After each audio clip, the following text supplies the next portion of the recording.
Hey everybody, we're live. What's up, everybody? Welcome to the BIPOC Happy Hour. It is another day, another week. We are trying to do this. Oh, my. Oh, there go my face. There I go. I'm still doing, you know how those screens go. Again, we at the BIPOC Happy Hour, the Black, Indigenous, People of Color wind down to where we've worked, we've done our thing, and now we sit back, have a libation, and talk and just wind down. Today is Wednesday, the 25th of May. It's still Gemini season for y'all that didn't remember. It's Gemini season. And what the hell is going on with all of these pink people killing each other, telling the kids to kill each other, and then talk about we need to have thoughts and prayers. What the hell is a thought and prayer going to do? Before we get into that, can we give a shout out to Dennis, the PLC founder? He's in Washington, D.C., representing Minnesota PLC Pride. How's it going down there? How's the weather? The boys and the weather is nice. Did you go look at the albino squirrels? Yes. Did you get your 5 wings and French fries yet? No, but I did give you some. They got a grandma dispensary down the street. Oh yeah. Mm-hmm. A grandma's dispensary for grandma. Yo, you in the perfect area. You down the street from Union Station, across the street from the U.S. Capitol. You is in a perfect area. Yes, you are. That is the spot to be in. Without a car, you are in the spot. Without a car, you are in the spot. I did learn how to walk again. Right. Well, in DC, that's the smart thing to do. Walk or catch the bus or train. No, I need to walk because I started out. I'm getting fat. Well, it ain't that me. I mean, everything is close by, so you ain't gonna sweat. You're not, and then the boys, then the people, you can just watch and walk and watch. Right, like I said, the albino squirrels be out there right at your feet, just nipping, just coming out up to you. So you be good. Yeah, everybody walks there. Mm-hmm. I said everybody walks there. Right. Asian restaurant. You said you were where? I said I got 1,000 Asian restaurants around here. Oh, because you're in Chinatown. You in Chinatown. Okay. Yeah, you down the street from Chinatown. That's what that big ass thing is for. Yeah, you down the street from the Yum Yum bushes. How you doing? Ain't nothing wrong with them Yum Yum bushes.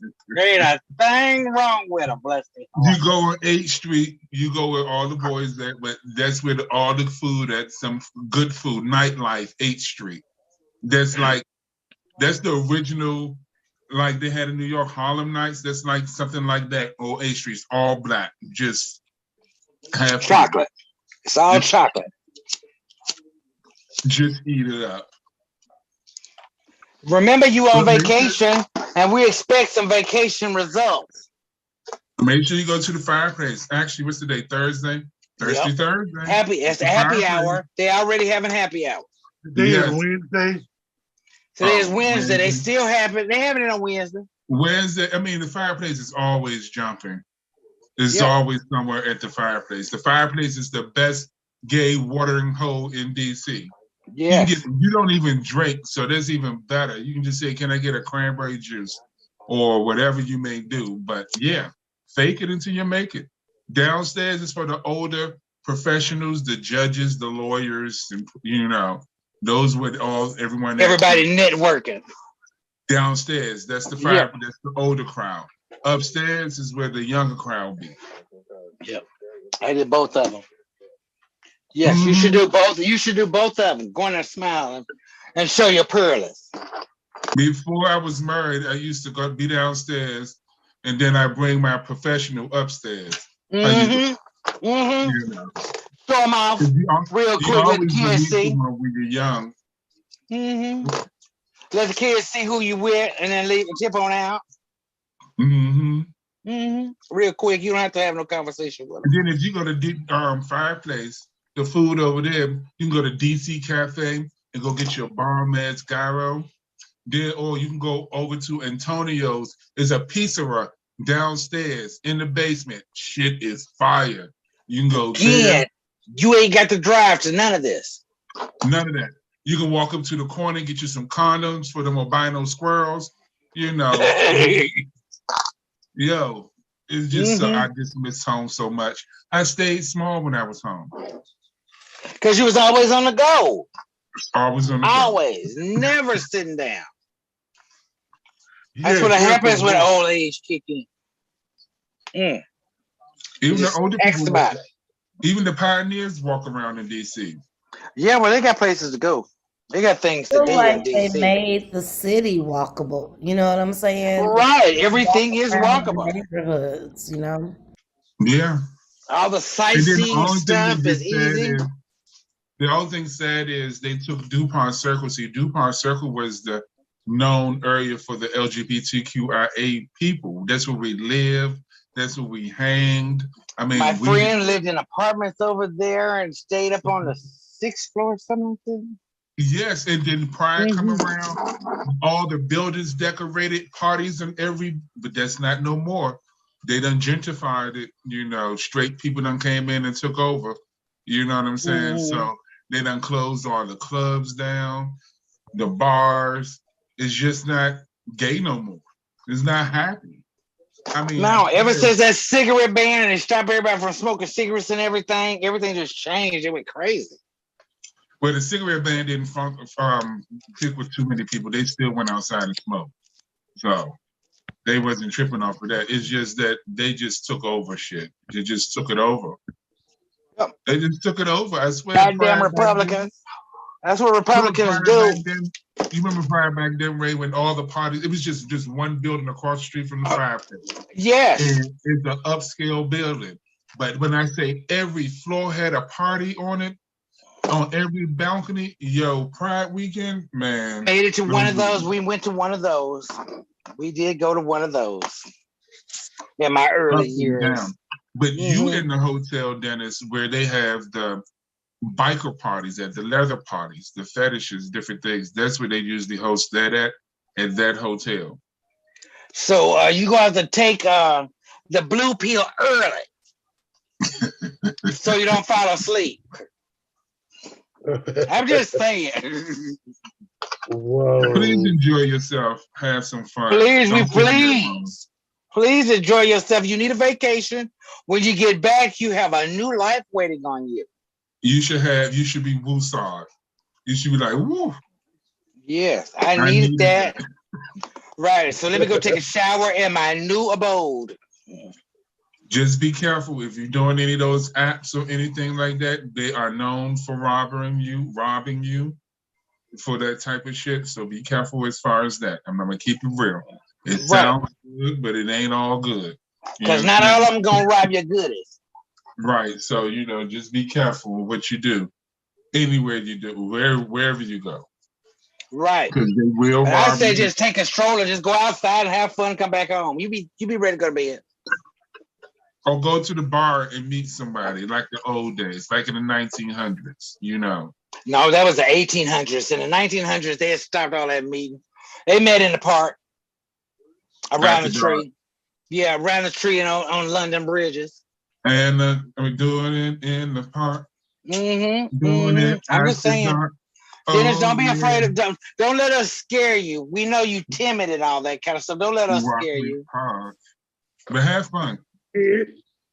Huh? I ain't scared. I just seen already on the street. It's gonna be really hot tonight. They coming in. Yes. This is the day they come in. Wednesday night, Thursday night. Yeah. They start coming in because I'd have got there on Thursday. Why? I've been partying since Monday. So. That's the day that I would always leave to go out of town on Thursday and come back on Monday night or Tuesday. Shoot, if it was back in the day. But you lived there. You'd have been at the Delta tonight. We did go. That was the other club, the Delta. We went to the Delta when I was there. Yeah. The Delta or the Bachelor's Mill. Bachelor's Mill was there, and the Eagle. Those are two clubs that have been going on Wednesday night. Because the Edge and the Wet, that's Tuesday. That's Chocolate Tuesday. Didn't you say they closed the Wet down? They closed them both down. Yes. That's They terrible, Dennis. You wouldn't believe that club. It was a beautiful male gentleman club for the polite gentlemen. Mm-hmm. It Had was things stirring beautiful. your drink. They stir your drink up for you. It was beautiful. It was just so beautiful. Right in your face. When they say it's raining men, literally. Naked. Oh no. I'm just telling you Yeah. what God loved. Yes. Oh, we Swinging didn't on know in swinging on the DC. bar and swinging on the bar. Then you look at every orifice. You in DC, they didn't have those rules back then where They you did. had to be clothed. No, You they can be didn't. fully naked in DC. Coming from that Stripper, back shower room. adult entertainers. Yeah, they're entertainers. Ooh, those were the days. Those were the days. God bless. Those were the day of days. But I Rest in digress. peace. Rest in peace to all my friends, that has passed, that we partied together. Because, memories just flooding through my brain. That's the blessing of meeting people, and the Right, sad part of that you it. always have a friend somewhere. I always have friends somewhere. Somewhere. That's all that matters. Somewhere. Yes. Yes. Let's see, we got a visitor coming in to the phone this evening. Oh, let's see. Brother Clayton Bradbury coming through. What's up, Brother Clayton, on a Wednesday night? Hey, what's up, everybody? Thank y'all for having me. Hey, How hey. you doing? Good to see everybody. Hopefully, everybody. This is happy hour, right? So I came prepared. That's good stuff. You must. Everybody has their own libation to enjoy. We just sitting there talking to Dennis because Dennis is in DC right now representing, and we don't want him to be afraid of those youngsters that he'll be entertaining while he's down there. Mm-hmm. And just for record purposes, I'm here just as Clay, not here in my official capacity from MDH, all that. Just to sign the, what do they call it at the beginning? Oh, you at the bar. Just to knock we at the bar. We at the bar. We done dropped all those names when we walked in, Yep. You at the bar, having your libation, winding down. Thank you for joining us at the BIPOC Happy Hour, where we just wind down and talk about stuff that's going on, And a lot of times we don't get a chance to actually, just have a conversation about some of the stuff that's going on, just to unwind and decompress, not to start a feud or rehash work, but sometimes you just want to say, can you believe this? Can you just understand this? That little stuff. And it is George Floyd Day today. Well, I'm glad you say, could you believe this? Because I remember you trying to start out earlier about the kids being killed and they were shot in Texas. It's population control. Since you can't kill an embryo, now they're banning abortion where you can't kill any embryos. You have to wait until they start grade school, and then you just blow them away when they get in preschool and that kind of stuff. That's how you take care of that. But you consider the war. Why are you gonna wait that long? Well, you gotta get them. What is it? 17 You or getting 18? them? No, you're getting them right at kindergarten and first grade when they go to school. That's what school is for now. It's not for education. It's to get shot. Are you being facetious? No, because apparently we're not changing any laws around it. Only thing we have for those kids to get killed is our thoughts and prayers. Well, it doesn't matter where you go at this moment because you can't even go grocery shopping. No, you can't go grocery shopping. You barely can go to Wendy's. Well, is that the right to bear arms you have a problem with? No. What does having the right to bear arms have to do with you blowing away our children? Your arms shouldn't be at the school blowing away children. You're going to blow away somebody, go shoot yourself. I mean, that's a lot easier if you take yourself out. You don't have to worry about all of that, and you can still be on Facebook. Kind of just numb at this point. All of it, everything is beginning to kind of blur together. There are only so many different crises I feel like can happen at once. They're going to make it happen at one time. But to answer your question about or to speak to the question you just asked us about the Second Amendment and stuff like that, I feel like there's a spectrum here, right? Like you can understand and respect that people, yes, via the Constitution, blah blah blah, but there's also common sense. I also think that like you don't need an assault rifle, right? Like you get the right to bear a gun. Why do you need something from like a video game? Some of the stuff I feel like is just very, very common sense. And again, this is Who's my common personal sense? opinion, May I ask who's but, common sense? you know, common sense ain't common. No, that's why I was asking you. Whose common sense are we judging it by? But who's to say how many burgers you can buy, how many guns you can buy, how many pillows you can buy? Who regulates that?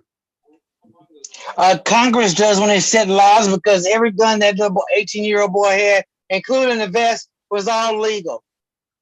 But when they give you sugar every day in all your food, that's just killing you just as fast as a gun. What's the difference? Well, I mean, you consent to eating sugary food in a way you don't consent when you get shot. I think For you to blow me away just because you felt like it that day?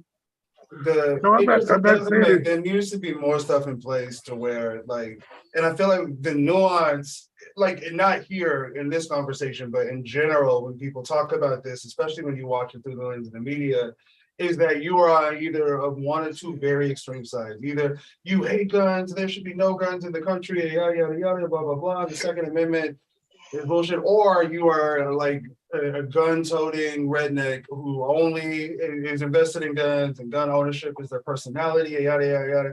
I think it's like the hyper polarization of everything that's a hangover from like this last presidential administration. But in reality, it is not that black and white. I do think that, like, sure, should people be able to own guns responsibly or with like common sense? And again, that's a whole other thing to unpack in terms of what that means. But yeah, if you don't have a record, if you are mentally stable, if you own a gun for self-defense, personally, I don't see anything wrong with that.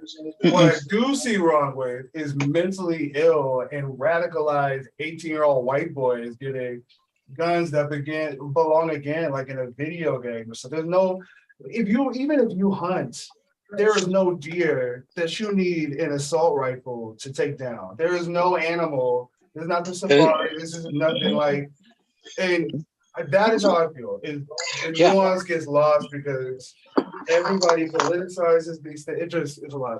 It's a lot to do. Yeah, because the AR-57 is not used to kill animals. You only use that to kill humans. Because if you use that on an animal, you're gonna chop it up and it's not gonna be edible to eat, and that's a waste of time. So that's why they don't use those kind of guns to hunt with because it's not useful. You only hunt people with those guns. But in the eyes of our Republican counterparts, I'm saying, is the gun the root? I mean, like nobody's talking about what drove these folks to do this shit. Well, this the white guy boy is this white fear. Nobody wants to address the white fear that is underlying all of these racial attacks. Now, I don't know what happened with this young boy in Texas. The one in Texas was Latino, and they were picking on whatever depression or whatever it is. Like, folks are not looking at how do we address that so people don't get to a point where they feel like they have no other choice but to like blow motherfucking people up. Like, I don't understand it. They go all around the entire subject and offer thoughts and prayers, but never once attack that subject. As far as the gun thing, I don't care if you have a gun. I think you should be insured, just like we have to do with cars. And, every time your insurance will take care of it, I bet you'll stop doing that if you can't be insured. You can have all the guns you want, as long as they're all insured. So if one of them kills somebody, you can support that particular family. And you have to pay for it, just like your car insurance. I mean, I don't think that's a difficult thing. I heard someone say before, if every African American or POC person get whole life insurance, it wouldn't be so many murderers, so many shootings, different things like that, because these insurance companies is not going to want to pay out, and they're going to want to know how this person died. The investigators, they're going to really investigate to figure out. So that means someone gonna come out their pocket. Yeah, because it's considered accidental, so they got to double the policy. Correct. When Yeah, they but on do it. accidental, you got you that said accidental about indemnity. mental health in particular, and I think that's a really important piece. And the two things I'll say about that first is that um, I feel like when we talk about mental health, what we would all describe as like anxiety and sometimes even depression, these things are so interwoven into the Black experience that we don't even register it is that we are so used to, I think. And it's why I feel like we have difficult conversations about mental health in the Black community, is because there is like some survivalism to it. I think in particular, I'll speak for myself and my experience.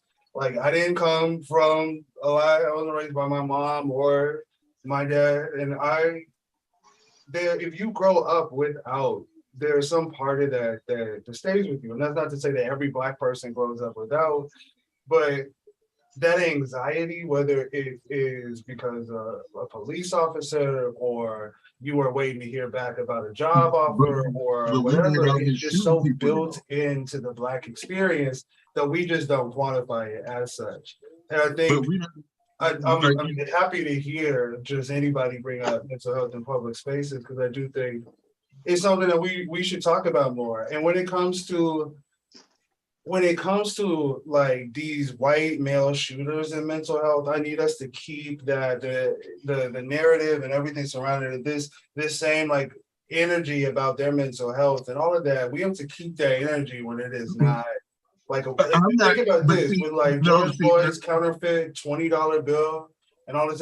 Did they talk about his anxiety or any of this other stuff in concert of what happened to him, or was the conversation about mental health, or was it about his inherent Blackness and by proxy criminality that made him enough of a threat to be murdered in public for 9 He minutes? was Latino, so yeah, he qualified.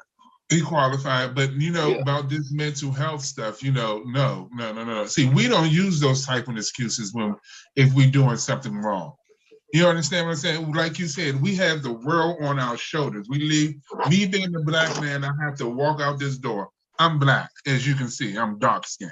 So I have to walk out this door and have my head on a swivel. I got to worry about how I speak to people, just a bunch of shenanigans. You understand? To make sure that I don't get shot or I don't be labeled come as home safely. aggressive or whatever it may be.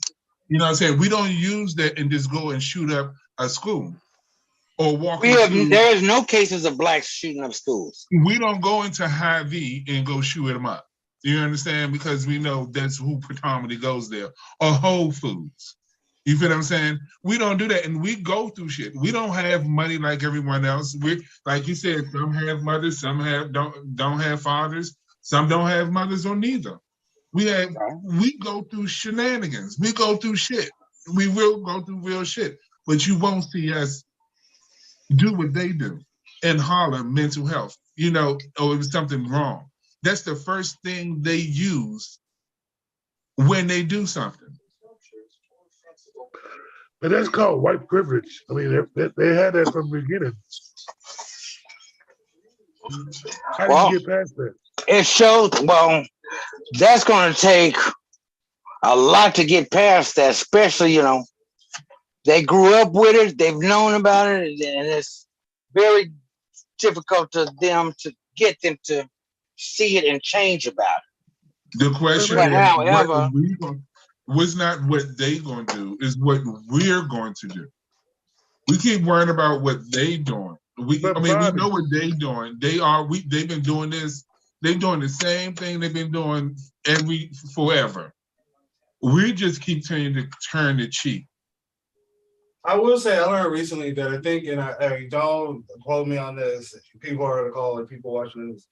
I think roughly, like approximately, Minnesota's supposed to be around like 80% white. And to the point that was just made. 75. Is it 75? Okay. It is dramatically weighed towards white Minnesotans. And if it just took the pain or the outcalling or the cries for help or attention or acknowledgement that that we are. If we could do it on our own, it would have happened. Like I feel like the change that we still haven't seen, even in the wake, especially on this 2-year anniversary. I don't know. I'm old enough to remember 2 years ago when suddenly the world decided that racism was an issue again. The world decided that, like, hey, y'all, collectively, maybe we shouldn't kill Black people. And it became news enough to some people that we view it as some kind of like awakening or something to that effect. And Because waking up the camera. Hold on. It's just crazy. Is the white children, to call it like it is, the other cultures finally saying, "Oh, don't kill them this time." You understand what I'm saying? The same way with weed. Oh, weed is not harmful; it's good for medical. You understand? It goes whatever what fits them. You know what I'm saying? They try to save face, as I would say, because like in Minnesota, I'm glad you say I'm from Washington D.C. You understand what I'm saying? Where everybody damn near look like me. You feel me? So when I came over here, it was like a total culture shock. You feel me? So, but I'm still going through it. But it's the things that I'm straightforward. I see how organizations will use you that say they're supposed to be doing things for you, but use you for paint. They're use you for their second to fulfill their quota or get. I mean, that's Minnesota nice now. Don't criticize they Minnesota nice. Their grants now. I thought he talked about that. That's to keep those cushy middle class jobs for the white people that are here. Right. And see, they gotta oversee y'all. The people that's here isn't accepting it. You know what I'm saying? Everyone's still accepting it. No one is willing to go do it. You know what I'm saying? They still want to be on the titty, as I say, continue to be on there asking and wanting, let's get out there and try for ourselves. You know what I'm saying? If you step in that puddle and we didn't realize it was a puddle, we'll know next time to walk over it, correct? You know what I'm saying? So let's do it ourselves instead of depending on everybody else. I know it's 75% Black and everyone keep hollering, this is Minnesota. Shit can change. Shit can change. You just got to make sure you put yourself out there to make a change with it. How do we find the money to make that change? When it's 75% white people, 15% other. How do you get people in the positions that look like you to help navigate those changes as well? I would agree with you on that too as well, Dennis. But I mean, we don't want to lose our job, especially if it's a high-paying job. Nobody wants to do that and stop with their benefits, their car, their house. How do you control that narrative that you don't want to stop what you're doing, that you're working for the other side when you go to work every day? Well, I'm gonna speak generally because of obvious reasons, given my the way I was introduced to this team and the work that is happening. I think that what you're speaking to is something that is kind of like is a snake that is eating its tail, right? I feel like larger organizations that can afford to hire, say, a grant writer, or can afford to have full-time staff on, or that can do these things, irrespective of the community that they serve. These larger organizations, they have enough people to write, to do grants, to dedicate all this time to it. So they end up getting more money, and then that money pays for them to maintain. And it's this cyclical thing. And lost in that, and I think Miss Renika, I don't know if Miss Renika is here or is on, it can speak to this way, way, way, way more sophisticated than I can.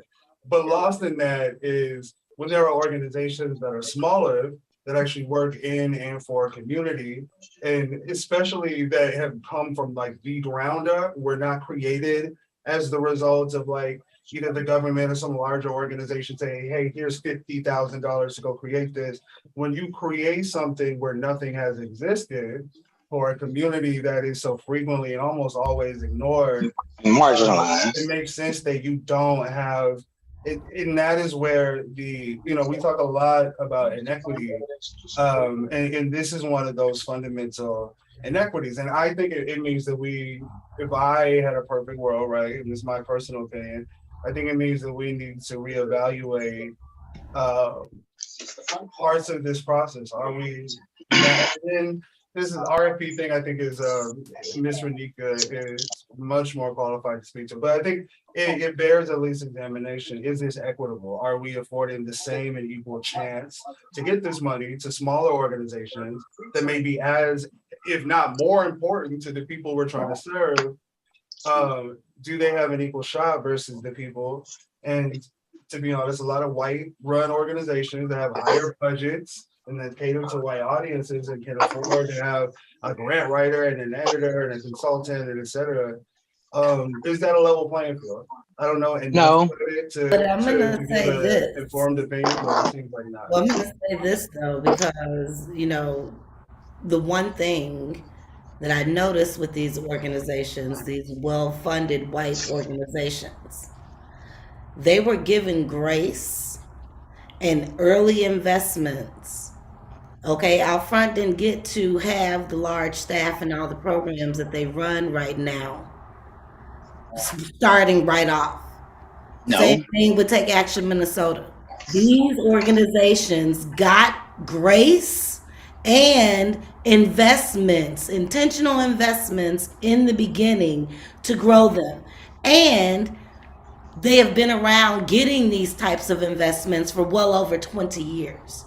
So of course they're going to be able to have a grant writer, of course, because all of the money that they've been able to do those develop that process. the grace to fuck up and not follow, through on whatever outcomes was written in the grant or whatever. They were given that grace, and I know for a fact that that grace is not given to POC organizations in the same way. Not yet, but they will be, because we're not stopping what we're doing, and the other POC organizations are not stopping either. And during this time, these are the times that they can't ignore us. Not like they could back in the day. They can't ignore us. Yeah. And and also until we get people that are in our corners, look like us, or supporting our cause in those positions that make the decisions, we're still fighting a no-win situation. That's why we need to educate our young folks on what it means to be in those positions and what those positions entail. And just like they make their ways up to get in those positions and always outperform, we need to be the same way. But it But can I isn't ask a just question? that. The organizations got to be open too. Because Right. in my It position, is to not be an enough to executive hire them. You director, also have to keep them. You also can, you know what I mean? Like well, the if they can hiring get in the process. door, Yeah, if you can get in the because door, of that's all the the thing. requirements that are listed to get the job. Not every job needs a degree. Yeah, no, I'll be honest with you, when I graduated from my first degree from Minneapolis College, which is used to be MCT, so I'm just still gonna call it MCTC. And I remember at the time, and I do not know if this is still a thing, but there was a push for what we're like. You shouldn't necessarily have to have a 4-year degree to do a lot. A hell of a lot. Jobs. It just doesn't. It doesn't make sense. But I know Hennepin County at the time was working where they lowered the requirement. I think a lot of jobs that needed a bachelor's needed associates and so on and so forth. I don't know if that is still something that is happening or if that's something they're invested in, but I do think that that's key. I think y'all are touching on something that's important, which is like, yes, we need to allow more people of color and in specific Black people in positions that work in government and that to the point that was just raised have decision-making power about the communities that they live in. I personally would love that as someone and who's the only Black person in a lot of the rooms that I'm in. It's an enormous weight, as you can imagine, to always be hyper vigilant, right? Always trying to think, did I do enough? Am I doing, that kind of push. This kind of environment, I can understand. I'm staying, and if anybody watching it, MBH is watching, like I'm staying at MBH. It's not my resignation.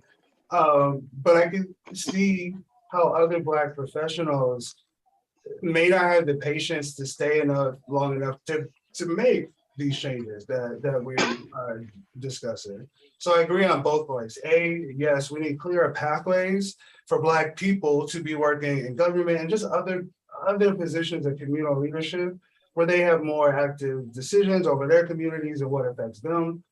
And then also within these larger organizations, it is not enough for you to hire a diverse staff. You need to create an environment where that means something, right? Like, Culture. there's a difference, and this is something that Dr. Tura talks about really good. There's a difference between proximity and belonging. You can be close to somebody, you can be in the same room. That doesn't mean that you have any say, that your voice matters, that you have any decision-making power, that you are anything other than a hood ornament or something to be dangled. Or token. So No, okay, that's okay. the other piece. See, You have that's to be able wrong. to keep the staff too. How do you not be a token and try to work with them and try to get other people to be a part of what's going on? So you can't understand Robert Rules or understand boards, understand things like that. Because I mean, if there's only one person that's a person of color on a board, he get it from both sides. People that's in our neighborhood says, "Oh, you going over there because you want to be like them. You white. You gentrified."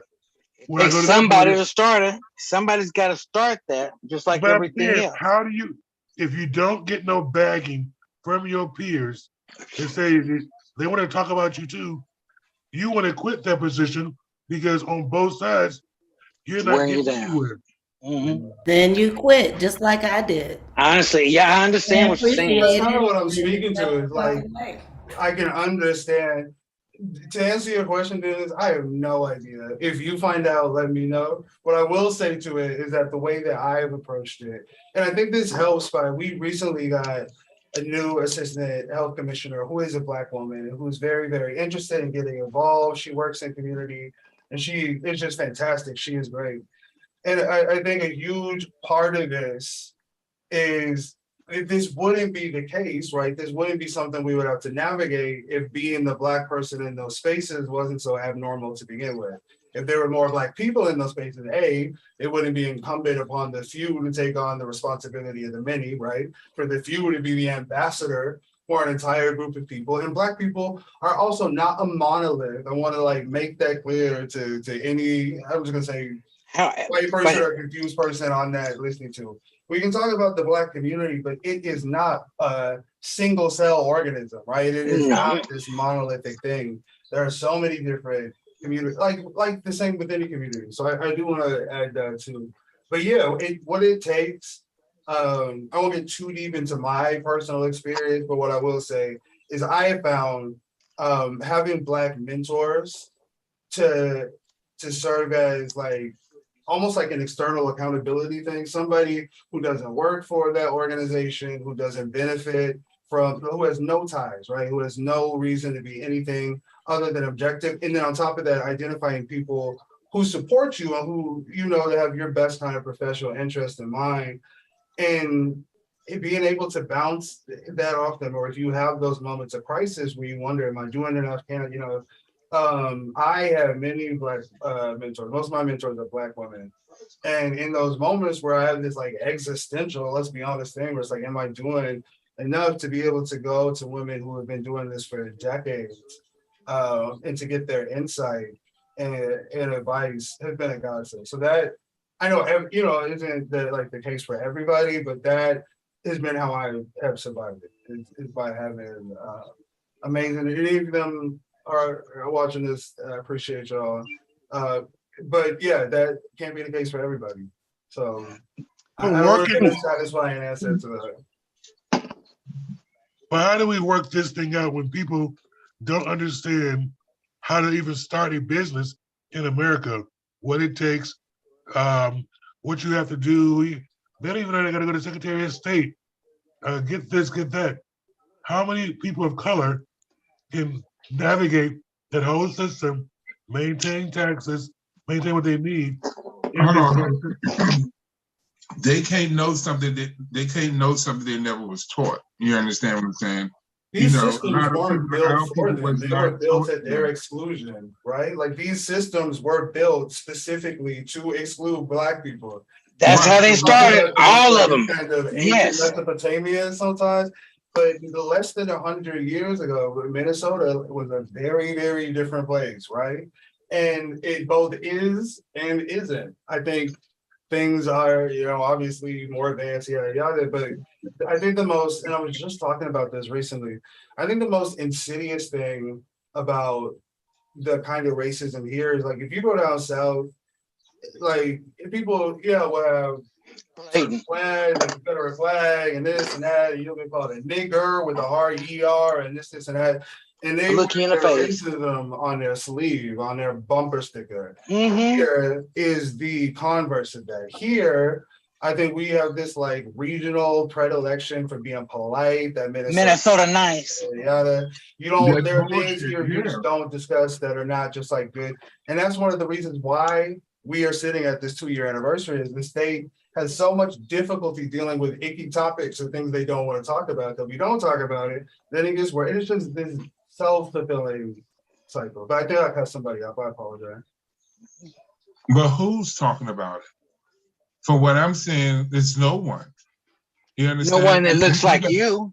My point exactly. That's what I'm saying. Everyone should. I mean, we continue to talk, or what are we doing? You feel what I'm saying? I mean, only thing here they just accept it. I call them trained. A lot of people are trained here. You know, accept whatever they give you, and you just be over it. I'm gonna shoot you $1,000 just to keep you quiet. You understand what I'm saying? They're trained. And then they just sit back and just let it happen again. I don't see that's right. You need to speak up. You, like Dennis asks, what do a person do if you're in the only situation? Hold them accountable. If your mission statement is blase A, B, C, and D, I'm gonna make sure you're accountable to all A, B, C, and D. You understand what I'm saying? Not just use us when you need us. Because I can only speak to my specific experience. When George Floyd came on, everybody came to get a Black person or a Black organization as a head for a moment. You understand what I'm saying? Just to get these grants. And I'm keeping it real. A lot of folks wasting folks' time and still 2 years later ain't doing a damn thing. But no one's willing to say the word. I can only speak from my white personal person to call out another white person. And that's personal experience has been this: is that I would say I would like to think, and I don't know. I didn't share this with colleagues. I think it's time enough for any people to be watching this, but personally, yes, what you were describing, this like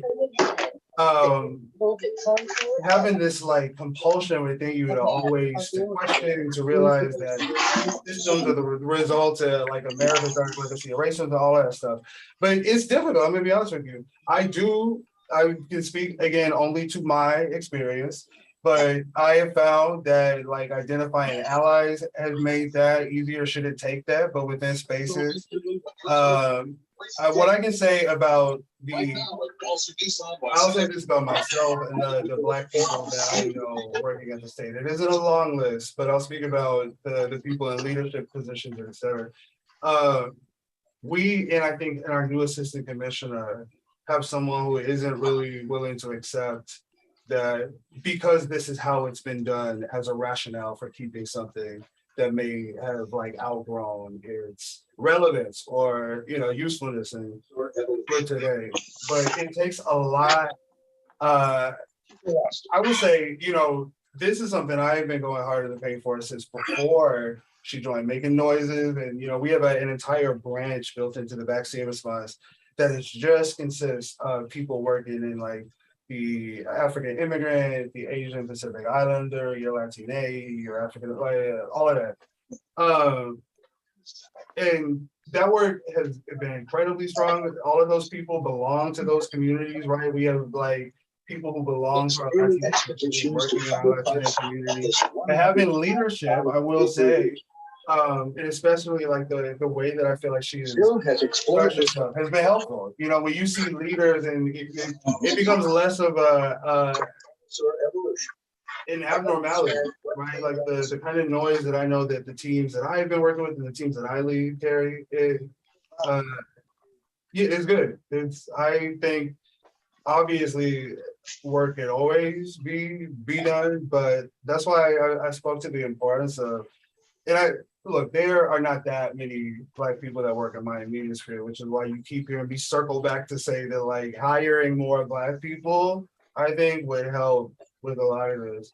But the way that I have survived, it kept my head above water and it continued to push for advocacy is by having people that don't work for the organization in question and that have no, again, say so or anything to lose or gain, be mirrors, right? Hold you accountable, keep your feet grounded. And so I would recommend, honestly, legitimately, to any Black professional, if you're the only Black anything anywhere, and you carry that anxiety of, am I doing enough? Am I being enough? Connect with other Black professionals. Find and identify people who have been longer than you have that you can bounce off of. They say you like stand on the shoulders of the giant to see further, right? Like that is the idea. So I think identifying those Black leaders and creating more of them, so more people, all that. It's a long explanation, but that is to say, if you are dealing with that, I guess I came full circle on this, Dennis, and this answer. I would find Black mentors or Black professionals who can support you, and who can keep you accountable, who will be able to see things through a perspective that you can.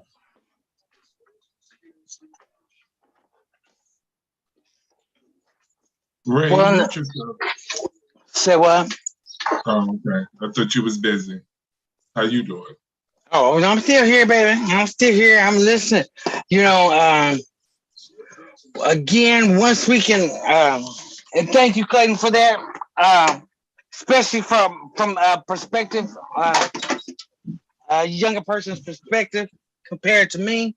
But you know, because as we did say, a lot of this stuff has been in play as I was a child, and you know, a lot of people here have that mentality that this is the way it's been, and it's always been. But it's slowly changing. That mentality is slowly changing. It's not gonna be overnight. Excuses. I mean, well, that's the people When here. you gonna wait another 50 years to get something to change? Some people feel that that's possible. How George Floyd's offenders and killers got into jail because them kids got up and said something. Them kids. They got Well, that's what's starting to change in a lot of stuff. The kids, but the kids are not in these positions. You understand? We need to get them in there. We got to look at these children and see what they're doing. You feel me? They're not accepting these things that's going on now. That's why I said we need to get the people in the positions to make decisions, especially with our young people now. They love being educated and all that. The thing is they're disconnected from the policy piece. Right. It was great to hold a couple of officers accountable, but in another state, other officers are continually getting off. Right. There have not been any policies passed at the state level, really, or at the federal level to hold officers accountable in the way that they need to be held accountable. Whether it's that, you know, figuring out how and if they could get their own professional liability insurance, if they're responsible for that, or if it's Congress passing the George Floyd Policing Act, or figuring out how they could pass something here, which it's probably not going to happen because our legislatures. Because we don't have people in those positions that will do that. But we can't keep having it both ways. But the thing is, it was white people in the positions in the 60s when they passed civil rights. We wasn't there. We weren't there. But it was what was right. And it was because we also had large numbers of our communities voting. Right. Okay? That was a big thing. Now, we don't. Okay? We don't vote in the numbers that we could vote. Right. You are totally right about that, especially here in Minnesota. We're not stepping up and running. So kudos to all these young folks who are stepping up to get in those positions, because there are some that are running. Yes. We just need more of them, and it can't just be from Minnesota. Because why? Congress is made up of representatives from all over Right. the country, and there You are has to correct. be some sort of national strategy to try to attack this. Because this politics is a numbers game. It's all about the majority. Who has the majority when it's come time to vote? That is all it is. You can play this game. That's And how right most now, companies. we can be a majority. That's how most companies are run in Minnesota. They have a board, majority rules, majority of them are white. It's their way or the highway. Right. That's why I'm gonna always preach get people in those positions. Because until But, we get somebody in there those positions that they have but to make how that do decision. okay? How do we get somebody in a position when nobody wants to be a part of making the change or getting involved? We're Like you teaching our just young said, to do that. We're teaching our Well, young we to know get they involved. will do it because of the point that was just raised. Like, it wasn't like there are people in Abu Dhabi who know how difficult it is to be black in Minnesota. There are people in Iceland who know how difficult it is to be. If they know nothing else about Minnesota, they know how hard it is to be black here. And we saw not just people in Minnesota, but people around the globe. And it's like we have to keep that energy, I think. Like after Always. CNN cameras are gone, after the glass is out of the streets and the yada yada. Like we need in the same way that people showed up, and I think Cena made a really good point. It is a lot of this lives and dies at the ballot box, right? Like I do agree. I think that we need more black people in positions of power. We specifically need more black elected officials. Right. But like even if we get like if we hire politicians like into the vote matters, right? And it means you need to vote outside of presidential elections, outside of the big elections, and the midterms. Getting involved in local politics, I think, is probably, we know people have it in them. We saw this, right? Like here, we don't necessarily have to theorize or reinvent the wheel. We saw this state stand up for a little bit, but they sat back down, and now we need to encourage them. Like, no, church is not like get back up. But it's honestly, you could pan that, and this is getting way. But education, I think, is a tremendous part of this. I think that our Black children are being left behind in the education system. They're leaving even public education or high school less prepared, I believe, for both the American workforce and for the American college system. Because of the obvious socioeconomic stuff that like many of us, I put myself through college twice. I had to crawl over broken glass. No one helped me fill out my FAFSA or any of that. Like, and I think that is a huge component of this too. If we're talking about let's have more black professionals here and more black leaders, we need to create them. And Yes. We how got is them. that? We got them. Oh, let me Hundreds rephrase of that. them Let are me getting that is together we need to every create quarter more. I should with say that. We need to ALF. create more, It is not hundreds create of less. them that could step into those mentorship type of positions. For whatever reason, they think they're giving back is coming to a damn ALF meeting Mm, and putting out a damn report. We already know what the fuck is going on with black people here in Minnesota. We need an organization like Amelia's organization, Unidos, where they are actually helping young Latino folks fill out the FAFSA, fill out the college applications, Yeah. do and apply for scholarships. We need our own, just like the Hmong community has their own that's strictly dedicated and focused to them. We don't have that as black folks. At least I don't know any programs that's doing it besides the Urban League little youth program. But like they can't do it for everybody. that's Nope. true. You need more than one. but how do you stop that belief that God's gonna take care of everything if we don't get it done? You got to push on through that because they thought that women couldn't buy cars and women couldn't do anything, and we didn't got past that. So I'm not it pushing takes some my time, but you got to grandma, push but on she past always that. says God helps those who help themselves. And you have to have a proact. If you look around and if you are tired of things as they exist, and if you are somebody who was moved enough by George Floyd being murdered in broad daylight to have stood up back then, what is different now? I mean, and this is something that there was a community partner call about this, or that they touched on this earlier today, but it just people have selective amnesia. You could look at this state and you would not like what many people consider the trial of the century happened here, right? One of the biggest things that is, I feel like, happened this decade happened right here in this. I grew up here, right here in the city. I grew up right here in the state.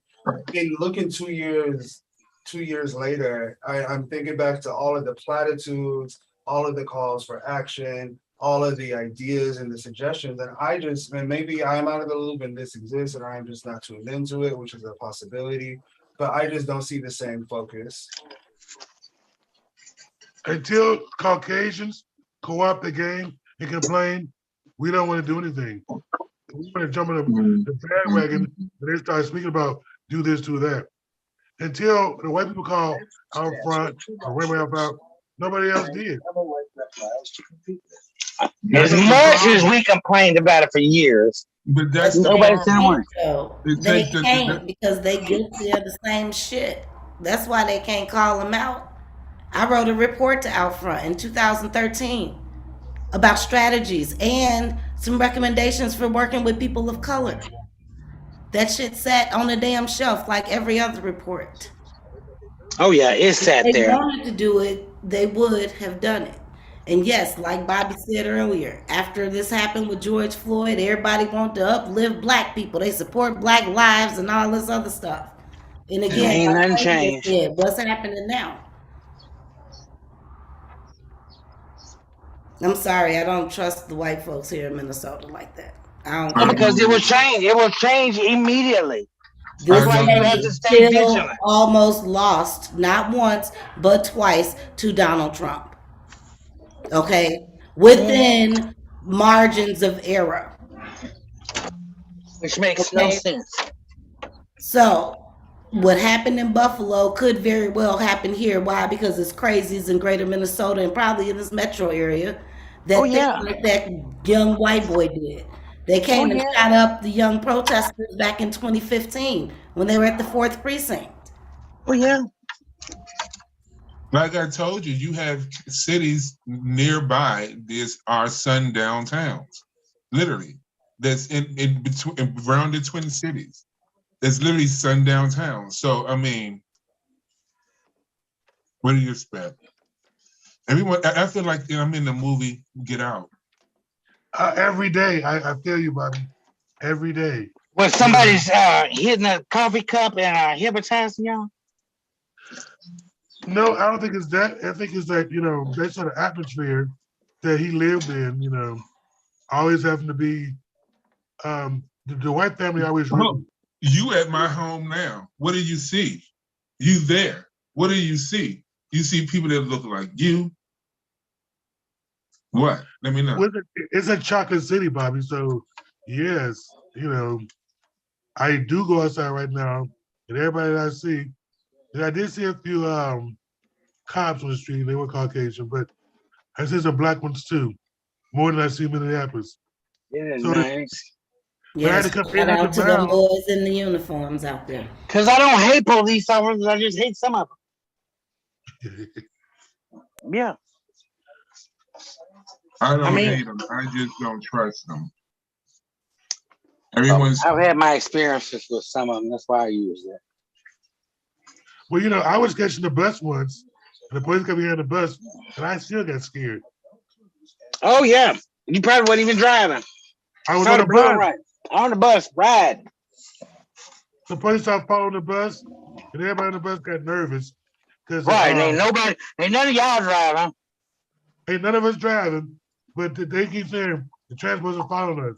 When they go stop the bus and tell everybody get off. I mean, everybody started talking about being on that bus, even though we wasn't driving, wasn't doing nothing wrong.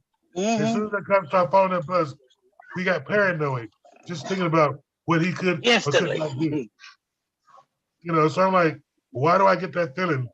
And I didn't even do nothing. Traumatic stress That is don't say traumatic stress. That's a mental issue. We all have that. All black people have that. As soon as the lights come on. It's It a is. trigger.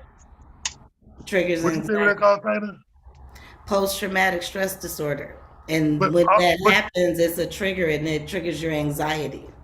but everybody on the bus that was black was have that said the same thing. That is a shared, I Shared believe, even trauma. though we're not a monolith, that is a shared feeling, I think, an emotion across our race. I Oh yeah. don't know any black person who doesn't get anxiety when they get pulled over. I don't know any of them. Knowing they legal and all of that, they But still get wait. that fun feeling. We didn't even get pulled over. We were riding the bus. The Or transporters be got behind around the bus cops, yeah. and started following us. Traumatic stress. And and I'm like, everybody on the bus was talking about why that cop stop following the bus. What are you gonna do? You know, he didn't stop the bus, he was just following it. And I'm like, what nobody doing nothing wrong? Trying to understand. I don't know. But we felt a certain kind of way. We always talk about it on the bus, which the cop would stop following us. And I'm like, well, we Well, not. I hope they follow us and do what we supposed to be doing. You know what I mean? Getting ready for June for the Summer of Soul. That's for Pride weekend, isn't it? That'd be Pride Weekend, August 18th through the 21st, to be And exact. also come out to the People of Stage in June at Twin Cities Pride. What's going on there? The Power to the People stage is going to be going on there. We're going to be in the parade also for Twin Cities Pride Parade. We're going to be doing the Summer of Soul Black Magic. Beautiful, beautiful. And we'll be having our tickets going up for sale real soon. So check us out, our social media platforms, and also our website. What is the website? www.menpocpride.org. And don't forget to donate. You can donate how? At menpocpride.org. Mm-hmm. I'm so glad we had this time together. It is 7:00. We need to get out of here because I need a big drink after all of this. And I need to replenish. We thank everybody for joining us here at the Bye Bye Happy Hour. We're here on Wednesdays and Fridays from 6 to 7. Tune in. If you got something you want to let us know, send it to us. Let us know about it. And thank y'all for clearing up racism today. We really took care of that. Yeah, I'm glad we saw racism, y'all. Thank y'all for your effort. I'm so happy to live now in this. But no, in all sincerity, thank y'all for having me. It was a very, very good time. Next time, look, I'm gonna need some like lighter happy hour chat. We're gonna have to talk some It's the week. juicy or interesting or salacious and not so political because I feel like I'm at work right now. Oh no, you check us out on Friday. We get real crunk on Friday. So So yes. So we will see everybody. Thank y'all. Y'all be safe. Stay dry. Peace out. What is raining there? I tell everybody to be dry all the time. you gotta. We still live.